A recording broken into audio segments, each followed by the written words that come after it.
Fala, Clubbers, bem-vindos a mais um episódio aqui no Clube do Investimento. Eu trago para vocês as informações e as estratégias que vão ajudar você a conquistar a sua liberdade financeira investindo aqui nos Estados Unidos. O meu nome é Bruno e no vídeo de hoje eu quero trazer para vocês um tema super especial, uma pergunta. A pergunta é, se você tivesse que explicar a real situação econômica, o que tem acontecido na economia americana para você se situar melhor como investidor, você saberia a resposta? Sei que é uma pergunta complicada, loaded, mas é muito importante. Eu recebi muito feedback de muitas pessoas de um vídeo menor que eu fiz, e as pessoas precisam entender que se você conseguir contextualizar o que está acontecendo agora, você vai ser um investidor melhor. Vamos ao vídeo.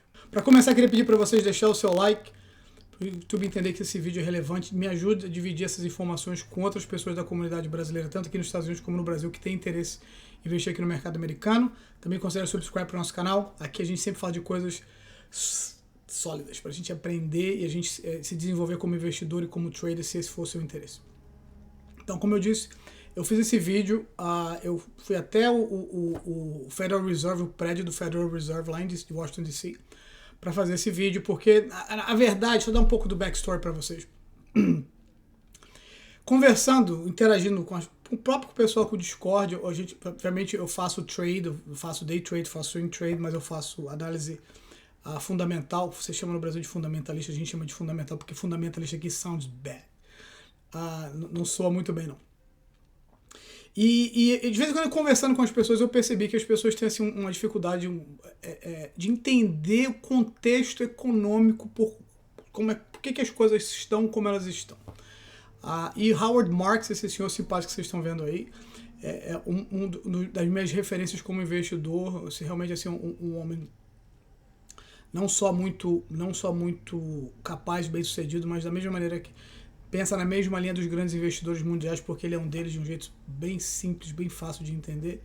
E ele sempre fala isso, que a gente não tem como prever o futuro, é um exercício de futilidade, realmente que você não deve viver no passado, a gente realmente não deve. A maioria das pessoas vive exatamente assim, ela vive remoendo o que aconteceu no passado, que ela não pode mudar, e tentando prever o futuro, que ela não pode controlar. Então é uma grande futilidade, mas você pode e deve entender o contexto do momento que você vive, e como investidores, isso é fundamental, porque quando você entende a estrutura econômica do momento que você vive, é muito mais fácil de você se posicionar em relação a um ativo, um estoque, um ETF, ao mercado como um todo. Então esse vídeo foi feito com essa intenção. Só que foi um vídeo relativamente curto, obviamente foi feito para Instagram. Então foi um vídeo curto de 8 minutos, então o objetivo é fazer um vídeo mais comprehensive. Então deixa eu dar o backstory para vocês, como eu fiz no vídeo, para vocês entenderem how do we got here? Como é que a gente chegou aqui? Então, a primeira coisa, que é uma coisa que eu não comentei no vídeo anterior, que a economia americana, de um modo geral, em 2019, já estava dando alguns sinais de enfraquecimento.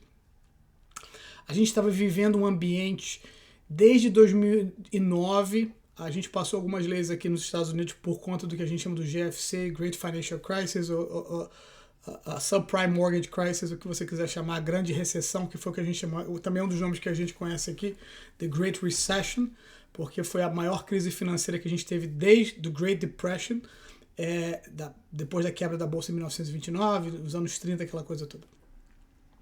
Então a gente entrou uma fase nova na economia americana, com um experimento novo. E como todos os meus vídeos, eu vou tentar simplificar ao máximo e tentar ser o menos técnico possível, mas ao mesmo tempo eu quero dar para vocês informações que sejam aproveitáveis, não seja nada shallow, nada raso e vazio. Então a gente passou criou-se uma política chamada de quantitative easing, quando o Federal Reserve, o Banco Central Americano, criou certas políticas para estimular a economia, por razões óbvias, pelo que aconteceu em 2009. E é óbvio que eu quero dizer assim, talvez não seja para todo mundo que está contextualizado, mas a gente teve uma crise econômica sem precedente na história moderna, então a gente precisava de um monte de estímulos para a economia americana e fatalmente a economia mundial não entrar em colapso. Então o governo começou a injetar dinheiro na economia, e foi um processo que começou lá atrás, então não começou na época da pandemia. Mas o que aconteceu em 2019, como vocês sabem, no final de 2019, o mundo descobriu que existia um vírus que tinha o potencial de ser uma pandemia. A gente não sabia exatamente a extensão, não sabia a gravidade, mas rapidamente a gente começou a descobrir que realmente que Covid era uma doença fatal e que ela se espalhou no mundo globalizado muito rápido. Então, a primeira reação, a reação governamental, quando a gente chegou, começo de 2020, que a gente começou a ter uma ideia do que estava acontecendo na Europa, eu lembro muito bem as notícias falando da Itália fechando cidades, e Espanha, tirando a Ásia, obviamente, a reação natural das pessoas é de incerteza, e o do governo não foi diferente, até porque até aquele momento a gente conhecia muito pouco. A gente não sabia até onde esse problema ia. É muito fácil hoje, e eu falo isso de um jeito assim, para a gente entender de novo, eu acho que tem muito a ver com você como investidor. É claro que como cidadão, como pessoa, todo mundo deveria ter suas opiniões ideológicas, políticas, mas como investidor, isso não deveria ser assim, não funciona assim, pelo menos não para mim. Eu não penso, enquanto investidor, eu não penso aqui nos Estados Unidos como republicano, democrata, obviamente eu tenho minhas preferências. Mas os governos da época, eles realmente não sabiam o que fazer. É muito fácil você ser o Monday Morning Quarterback. É como se você fosse o atacante da segunda-feira. É fácil você falar como o jogo deveria ser feito na segunda, quando você já viu o jogo. Difícil é lá, no domingo, no campo. Então a gente faz uma crítica às vezes aos governos, que você pode criticar o governo se você quiser, none of my business. Mas eu digo no sentido de que você não consegue ir um pouco mais profundo para entender as razões que as coisas aconteceram como elas aconteceram. Mas na situação que a gente estava, a gente começou lockdown, fechar para aquele negócio não se alastrar. E para que a economia mundial, americana, porque a gente começou a ver fábrica fechando, lojas fechando, tirando o que era de primeira necessidade. Na época eu ainda trabalhava em banco, e mesmo para banco de investimento, eles diziam que a gente era trabalhador indispensável para o funcionamento do país. Então eu tinha um pedaço de papel que se eu me parasse, ninguém nunca me parou, podia justificar que eu estava indo para o trabalho ou não. Depois eu comecei a trabalhar de casa, então. Mas a verdade é que o mundo entrou num colapso por algum momento, porque a gente começou a ver a economia de um modo geral fechando. Então a reação dos governos, e isso que é o interessante para você começar a entender como a grande mola econômica, como é que ela funciona, independente se era o governo que tivesse uma ideologia para um lado, para o outro, para o meio, it doesn't matter. Quase todos eles adotaram mais ou menos a mesma política, que era de injeção de capital na mão das pessoas para a economia não colapsar. Para resolver esse problema, porque a gente tinha um problema, uma crise de saúde que a gente não pode minimizar, porque às vezes a gente fala disso e a gente esquece que vidas foram perdidas, milhões de vidas foram perdidas e famílias foram destruídas. Eu conheço pessoas próximas que sofreram com isso, então a gente não pode desumanizar, porque foi um problema humanitário acima de qualquer coisa. Mas o que aconteceu é que essa solução aparente, momentânea, ela começou a criar um outro problema, e esse problema foi que começou a complicar a vida do investidor eventualmente. Foi a inflação. Então, e a correlação é simples de você entender. Quando você tem excesso de capital, excesso de dinheiro na mão das pessoas, a tendência das pessoas, principalmente as pessoas com capital mais limitado, é que elas não guardam dinheiro, que elas consumam. Esse dinheiro volta rapidamente, porque geralmente é o que acontece. Esse dinheiro geralmente volta para a economia, e esse excesso de dinheiro na economia faz com que o preço das coisas subam, que gera inflação, que é exatamente o que o Fed não quer que aconteça. Então a gente começou a ver, não a princípio, mas quando esses cheques, quando esse ajuda governamental começou a ser veiculado em forma de estímulos, os economistas, o próprio Fed, as pessoas que têm um conhecimento técnico desse assunto, elas sabiam que seria inevitável. Esse outro problema, que é um problema muito ruim também, muito grande, muito sério de inflação, é um limitador de crescimento para o país, é um limitador de desenvolvimento pessoal para você, ele estava sendo criado. Foi um problema assim que eles estavam, ao meu ver, entre a cruz da espada, eles não tinham muito o que fazer. Mas o fato é que a gente ficou com dinheiro na mão e com tempo livre. Então as pessoas se voltaram para o mercado financeiro. Muita gente, a gente teve assim, um acréscimo de pessoas com interesse no mercado financeiro aqui nos Estados Unidos muito grande. No Brasil, se eu não me engano, por volta de 4 vezes o número de investidores individuais, pessoas físicas, foi para 4 vezes mais.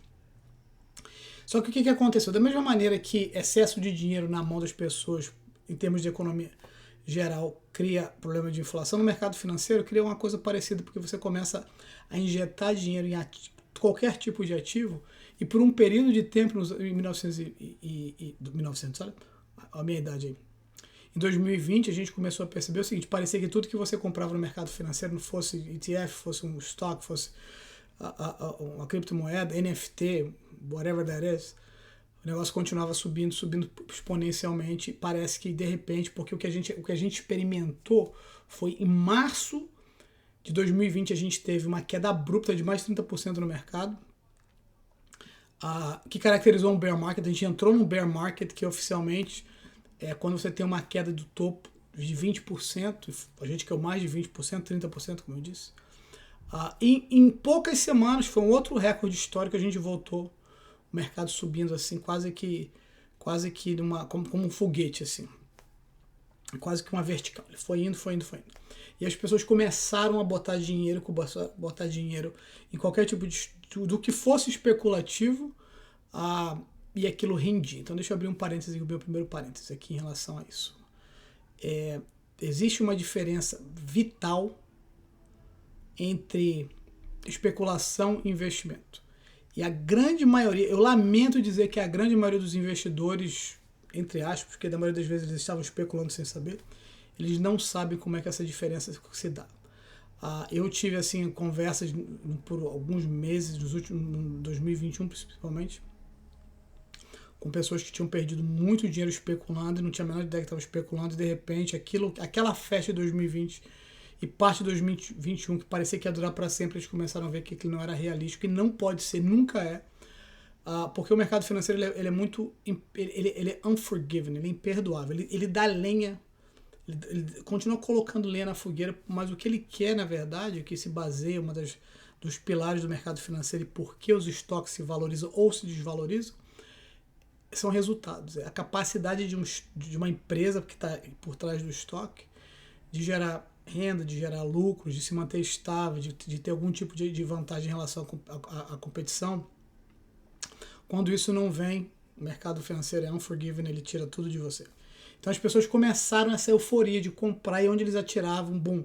Então teve muita gente, e eu tive assim, essas conversas com muitas pessoas, que elas compravam uma coisa por centavos, daqui a pouco virava dólares, daqui a pouco se eu comprei por 50 centavos e virou $2, uau, vai para 4. Se foi para 4, vai para 8. Se for para 8, e as pessoas pensavam que isso era uma constante, e criou-se uma geração, um grupo de pessoas bastante considerável, que tinham uma impressão muito longe da realidade do mercado. Eles estavam vendo baseado naquele momento que eles estavam vivendo.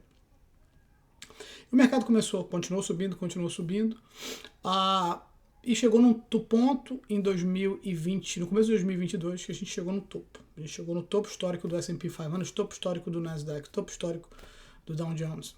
E as coisas começaram a voltar. Elas começaram a tomar, por incrível que pareça, um ar de certa normalidade. Para piorar a situação em 2021, Vladimir Putin... Não, perdão, em 2022. Então, isso foi para 2020. Em 2021, a gente começou a ver alguns sinais de deterioração econômica. A economia começou a deteriorar.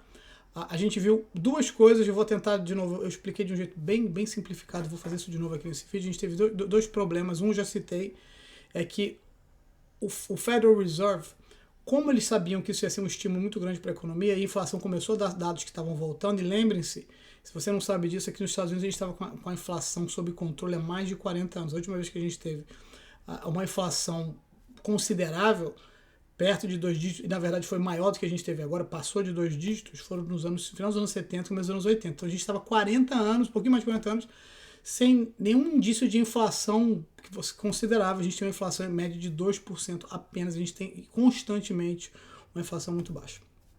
E outra coisa, a nossa taxa de juros era, na prática, muito perto de zero, que ainda era um reflexo das políticas econômicas que foram implementadas lá em 2009, 2010, com uma lei chamada Dodd-Frank. Foi bastante polêmico na época, mas ajudou a gente bastante, tem ajudado esse país aqui bastante, para quem gosta, se interessa, para os malucos como eu, que se interessam sobre esses assuntos. Então, a gente começou a ver essa deterioração econômica, e o Fed começou a tomar as medidas que ele pode. O que o Fed pode fazer de fato? Quais são as armas do Fed? O Fed pode, number one, ele pode tirar dinheiro de circulação, que era o que ele estava fazendo, aquele quantitative easing, aquela facilidade financeira que foi criada lá atrás, se transformou, ia se transformar, e eles começaram a fazer isso um pouco mais à frente, uma coisa chamada quantitative tightening, onde em vez de injetar dinheiro na economia, eles tiram dinheiro da economia. Como é que eles fazem isso? O Fed comprava regularmente no seu schedule, no seu orçamento, eles colocavam, a gente precisa comprar sempre bonds. Bonds, como você sabe, são títulos do tesouro. Dessa maneira, eles continuavam injetando dinheiro na economia, então os bancos tinham dinheiro, e o juro continuava baixo, então a economia continuava aquecida relativamente artificialmente. Quando a gente começou a vislumbrar o problema de inflação, e o Fed foi muito infeliz, o próprio Jay Powell já se desculpou algumas vezes sobre isso, mas eles falaram que a inflação era transitória, a gente começou a perceber que isso não era verdade. Então eles começaram, number one, tirar dinheiro da economia através de quantitative tightening. Eles estavam começando, o jeito mais fácil para vocês entenderem é o balance sheet, ou seja, no orçamento deles aquilo não podia continuar sendo feito. Então, em vez de eles comprarem esses bonds mensalmente, eles começaram a frear. Então, se o bond vencesse naquele ano, eles não comprariam outro. Se outro bond vencesse naquele ano, ou o mortgage-backed security, que é um outro tipo de investimento que eles podem fazer, eles não faziam mais. Então, para vocês terem ideia do impacto disso na economia, até hoje, a gente está vivendo isso hoje, o Fed tem tirado da economia por volta de 90 bilhões de dólares por mês, e talvez chegue a 120 bilhões por mês. Então, essa é uma arma que eles tinham. A outra arma que o Fed tem, eles podem aumentar a taxa de juros, chamado de prime rate, que nada mais é do que o dinheiro que é emprestado aos bancos, e os bancos repassam isso para a gente, consumidor. Como é que é o efeito disso na nossa vida real? Conforme a taxa de juros para os bancos aumenta, tudo que você compra financiado, se você compra um carro financiado, seu cartão de crédito, seu mortgage, tudo começa a subir, e conforme o preço das coisas sobe, a facilidade desaparece, os juros são mais altos, você não tem mais estímulo de consumir, e a única maneira que o Fed tem de fato de conter a inflação, o consumo diminui, a inflação diminui do mesmo jeito que o consumo aumentou pelo excesso de liquidez da época, e a inflação subiu, o efeito reverso é a mesma coisa, você tira a liquidez, você tira o poder de compra do consumidor médio, e a inflação tende a baixar. Então o Fed começou a fazer isso, e o mercado começou a fazer o que eles sempre fazem, meus amigos. Olha, se você ficou comigo até o vídeo, até aqui, muito obrigado, eu agradeço de coração, porque eu faço isso com dedicação, eu quero realmente trazer informação que seja válida para cada um de vocês. Deixa eu falar uma coisa para vocês. O mercado financeiro, ele sempre faz, ele behave, ele se porta da mesma maneira. Quando as coisas estão muito fáceis, quando as coisas o dinheiro está fluindo, o consumo está aumentando, está todo mundo especulando, eles vão junto na especulação porque eles ganham dinheiro com isso. Mas quando as coisas começam a ficar ruins, eles voltam para onde eles voltam, que é para o value. Value não é de value, não, é valor. Eles voltam para os bons estoques, os estoques que são sólidos, que vendem um produto ou um serviço que as pessoas realmente estão dispostas a pagar, que são, em vários casos, são produtos indispensáveis para a vida moderna. Então, o mercado, o que ele começou a fazer? Ele começou a tirar a atenção e o capital do que era especulativo, estoques especulativos, cripto, Bitcoin, e começou a mover esse dinheiro para outro lado. Tanto eu já fiz isso em alguns vídeos, eu vou botar aqui de novo, vou botar um gráfico do Walmart, na performance do Walmart, no decorrer da crise até hoje, e Bitcoin, por exemplo. Tá aí uns dois para vocês verem. O que é especulativo, por isso que eu não creio no assunto do vídeo, mas Bitcoin realmente não deveria ser percebido como investimento, como instrumento especulativo, it's fair game, mas começou a ter esse shift. Então, todo aqueles ganhos que se viu em 2020, em 2021 começaram a diminuir, e em 2022 eles desapareceram porque a gente entrou no bear market. Obviamente que eu estava me confundindo no começo, em fevereiro de 2022, no meio dessa confusão, inflação, a gente ainda estava com o problema do Covid, a gente estava com outro problema, que é um problema um pouco mais técnico, que aconteceu uma coisa chamada a inversão da curva do yield dos bonds de tempo maior e de tempo menor. Eu explico isso rapidinho para vocês, eu explico no vídeo menor, posso explicar aqui também. Isso acontece quando um título do tesouro, por exemplo, de 10 anos, ele paga um juro menor do que um bond para 2 anos. Isso, obviamente, não faz o menor sentido, não tem lógica nenhuma. A razão para você entender, por exemplo, imagina um CD. Você vai no banco, você quer um CD de 5 anos. Obviamente que o CD de 5 anos vai te dar um retorno melhor do que o de 1 ano. É o mesmo princípio. Mas a razão que isso estava acontecendo é porque os investidores não queriam ter o dinheiro deles comprometido por um período de tempo muito grande, porque tinha muita incerteza econômica. E a gente começou a ter uma outra crise do mercado de bonds, que eu não vou entrar em detalhes nesse vídeo aqui, porque é um pouquinho mais complexo, mas de um modo geral, e o mercado de bonds, se você não sabe, é bem maior do que o stock market. No meio desse montoeiro de problema econômico, Vladimir Putin achou que era uma boa ideia invadir a Ucrânia. Então a gente que já tinha uma crise de saúde, uma crise econômica que estava crescendo, inflação, inversão da curva de yield, e detalhe, essa inversão da curva de yield foi um predecessor eu disse no outro vídeo, eu estava equivocado, 6, mas das últimas 8 recessões, toda vez que a gente teve essa inversão da curva do yield, quando o yield do bond de 10 anos paga menos do que o de 2 anos, o de 2 anos é o melhor negócio, todas as vezes que isso aconteceu na história recente, dos últimos 8 recessões, a gente teve recessões, isso foi o que apontou para uma recessão. Até agora só notícia ruim. E 2022, a gente chegou no topo, em janeiro a gente chegou no topo do mercado, do bear market, do bull market. A gente tá, e detalhe, deixa eu falar uma coisa para vocês, a gente ainda tá no bull market, no secular bull market. A gente tá num período, imagina assim, num período maior, a gente está num ciclo ainda de um bull market. Um bull market nada mais é do que um mercado que continua subindo, que está em ascensão.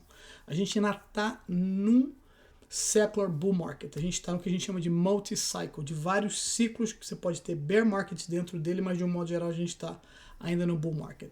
Mas a gente começou chegar no topo disso, a gente começou a entrar no que a gente chama de hoje, a gente está vivendo um bear market, não secular, mas um ciclo menor de um bear market. O ano de 2022 foi um ano muito difícil para o mercado financeiro, com bastante volatilidade, e todo aquele apetite que os investidores pequenos tinham para o mercado financeiro de 2020 e 2021 desapareceu, ou diminuiu consideravelmente, porque as pessoas começaram a ver, caramba, eu comprei estoque, e tem estoque, tem várias histórias, eu podia falar para vocês aqui, de estoque, ou cripto, caíram 90%. Então foi uma decepção muito grande, porque as pessoas não tinham uma visão realística do que o mercado fazia. Deixa eu falar mais uma coisa, abrir mais um parênteses, já que a gente está nesse assunto. Quando você escuta um banco como JP Morgan Chase, Morgan Stanley, Bank of America, Chase Bank, Wells Fargo, dizer nas notícias que eles têm um departamento para cripto, para Bitcoin, e você fala isso, não, isso valida toda a teoria de investimento nesse tipo de ativo altamente especulativo, se alguém te fala isso para você, essa pessoa precisa rever os conceitos financeiros, ele não deve entender muito sobre finanças, ou não deve entender sobre esse assunto, which is fine. Deixa eu dar só uma perspectiva para você, de repente você pode dizer isso para as outras pessoas, como é que os bancos funcionam. O banco não acredita em cripto, o banco não acredita em Bitcoin, mas ele acredita que você acredita. Então, se você acredita, ele sabe que existe um produto, um serviço para ser vendido, e se aquele ativo em questão não funcionar no futuro, ele vai ter feito um lucro gigantesco em cima dos consumidores que acreditam de fato. O banco só acredita em ganhar dinheiro, em ter lucro. Só isso que ele acredita. Então, esses bancos se envolverem nesse mercado, nada mais diz que esse é um mercado que existe uma possibilidade de lucro para eles. That's it. Não existe nada além disso. Voltando para a nossa linha de raciocínio aqui. Então, em 2022, a gente entrou no bear market, o mercado começou a ter dificuldades.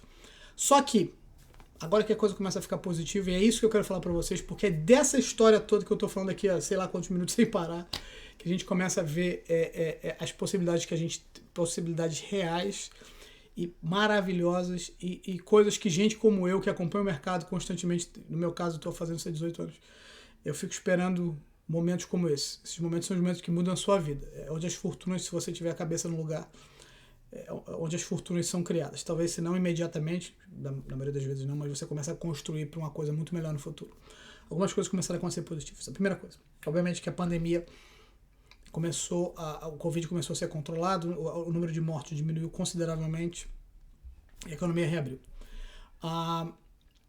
Mas as armas que o Fed tinha, tirar esse dinheiro, tirar essa liquidez do mercado e aumentar a taxa de juros, que eles fizeram gradativamente, foi o maior crescimento de taxa. A gente nunca teve, na história moderna, na história recente, não um juro tão alto. A gente não está numa taxa de juros assim, altíssima, historicamente falando. Muito pelo contrário, a gente está muito longe de topos históricos em termos de juros, do prime rate.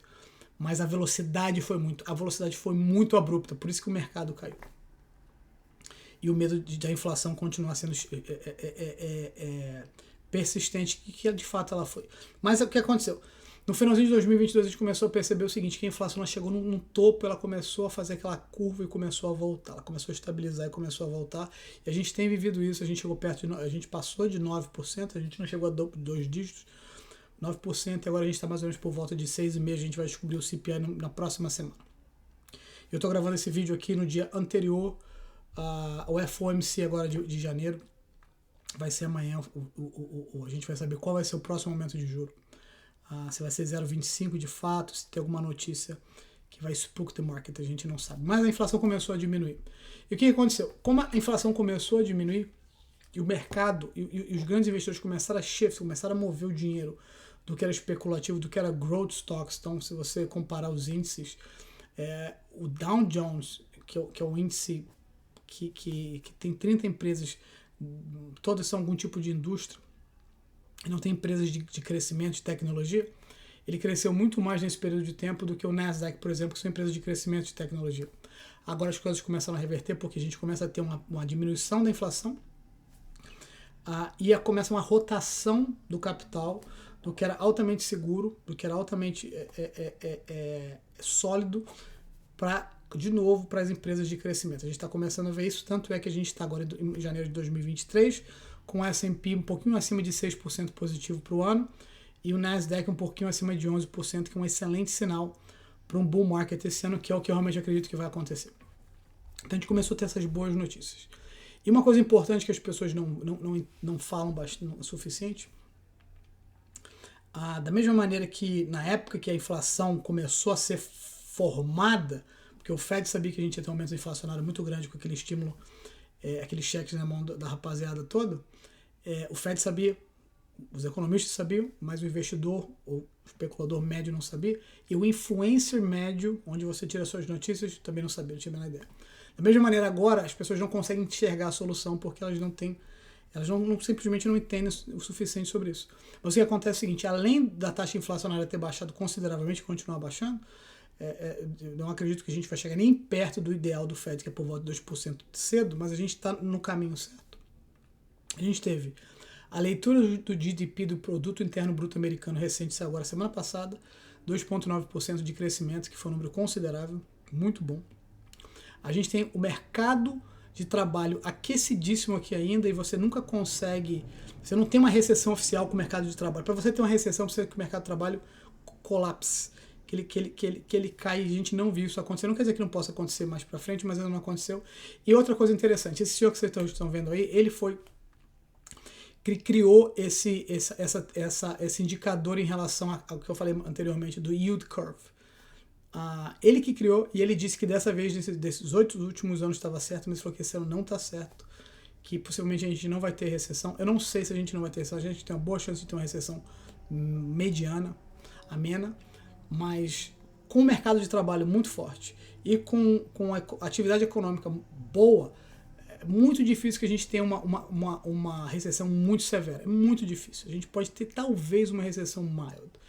E a verdade é que quando você descobre, esses números são um pouco interessantes, que quando eles oficializam uma recessão, porque ela é o que a gente chama de um lagging indicator, ela começou lá atrás. Os efeitos da recessão, as razões que você decreta uma recessão, começou lá atrás. Mas quando você oficializa, porque ela é um lag, ela começou lá atrás, ela só se oficializa de fato. Quando eu digo que eles querem se oficializar de fato agora, já está perto da recessão terminar, porque a recessão dura em média 11 meses, mais ou menos um ano. Então a gente já consideraria, desde que a gente entrou, em alguns elementos econômicos que gerariam recessão, a gente já está dentro dela se a gente realmente tiver uma recessão oficial.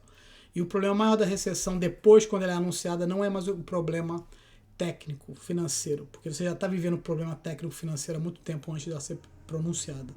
É o efeito psicológico. Quando você escutou recessão, geralmente a maioria das pessoas começa a consumir menos, começa a deixar de fazer coisas que ela faria, não viaja mais, então vira o que a gente chama de um self-fulfilling prophecy. Você acaba gerando pânico e realmente a economia fica numa situação precária. Mas a boa notícia disso tudo, meus queridos amigos, é isso, que a inflação começou a cair. E que a gente está numa situação econômica mais forte hoje, os Estados Unidos continua sendo o lugar onde as pessoas querem investir, e principalmente, se você ficou até aqui, mais uma vez, muito obrigado, clica esse like button aí, subscribe pro canal, mas principalmente existem trilhões, escuta essa, existem trilhões de dólares sentado nas mãos de hedge fund managers, de gerentes de fundo de pensão, de gestores de fundo de pensão, de bancos de investimento, e esses caras estão coçando porque eles precisam investir esse dinheiro. A gente está tendo indicadores técnicos hoje que o bear market está chegando perto de um fim. Eu acredito que seja uma realidade bem possível. Eu estou apostando as minhas fichas nisso, obviamente com cautela. E que 2023 tem tudo para ser um ano muito bullish. Olha esse gráfico que eu já coloquei em vídeos anteriores aí. A chance que a gente tem de ter 2 anos seguidos negativos nos mercados americanos é muito rara. A gente teve, desde 1951, a gente teve só basicamente 2 vezes, nos anos 70, que vocês estão vendo aí, e no dot-com bubble de 2000 a 2002, a gente teve, nesse caso, nos anos 70, 74, eu não estou vendo, eu sei que eu estou botando aqui, mas eu não vi antes. 2 anos consecutivos, e nos anos de 2000 a 2002 a gente teve 3 vezes, 3 anos consecutivos. Tirando isso, a gente não teve. Quando você tem um ano negativo, você tem um ano seguinte, e geralmente os anos seguintes positivos, então você já tem a estatística do nosso lado, em termos de uma possibilidade de um ano muito positivo. E a grande vantagem que você tem como investidor, retailer, que nós temos como retailers, é que a chance de você estar comprando um estoque, um ETF, no seu topo histórico em 2023 vai ser muito pequena, quase nenhuma. Então você vai estar comprando a excelentes preços no decorrer de 2023, se você comprar qualidade, você comprar sempre, você continuar mantendo a sua média de preço, porque se você faz isso, você aprende que dollar cost average significa como você faz. Você vai ter uma vantagem gigantesca em relação às outras pessoas. E se você fizer isso de uma maneira racional, de uma maneira adulta, de uma maneira madura, é inevitável que você tenha um ano maravilhoso 2023 e que você consiga criar realmente uma base para um futuro financeiro, de independência financeira, muito melhor do que se você tivesse começado em 2020 e 2021, sem a menor dúvida. Então a gente está muito bem posicionado, acreditem nisso. Não confiem só no que eu estou falando. Olhem para o que o mercado está falando, não o que as notícias estão falando. Se você sabe fazer análise gráfica, você consegue ler um gráfico, você vai entender o que eu estou falando. Se você não sabe, se isso não é uma coisa que você domina, veja o preço, a variação do preço do seu ativo em relação... Se o preço do ativo variar, acontece porque acontece. Mas se os fundamentos estiverem sólidos, você fez uma boa escolha. E se você precisar de ajuda, a gente tem uma comunidade lá no Clube do Investimento. É um ambiente assim, sensacional. A gente tem pessoas de vários níveis de conhecimento. A gente troca ideia todo dia. A gente faz day trade, a gente faz swing trade, a gente fala sobre opções, a gente fala sobre investimento de longo prazo, que é a minha paixão, que eu acho que é o mais importante para todo mundo fazer. Eu vou deixar o link na descrição do vídeo. Se você gostou desse vídeo, deixe mais uma vez o seu like, considere subscribe para o canal. Se você tiver uma pergunta, se tiver uma dúvida, escreva aqui, divida esse vídeo com as pessoas que precisam ver. As pessoas precisam se informar. As pessoas não sabem o que elas não sabem, e quando elas passam a saber, você cria para elas, você ajuda a trazer um mundo novo para todos eles. Então que a gente possa se ajudar como comunidade. Mais uma vez, deixe seu like, subscribe para o nosso canal, e eu vejo vocês de novo na próxima.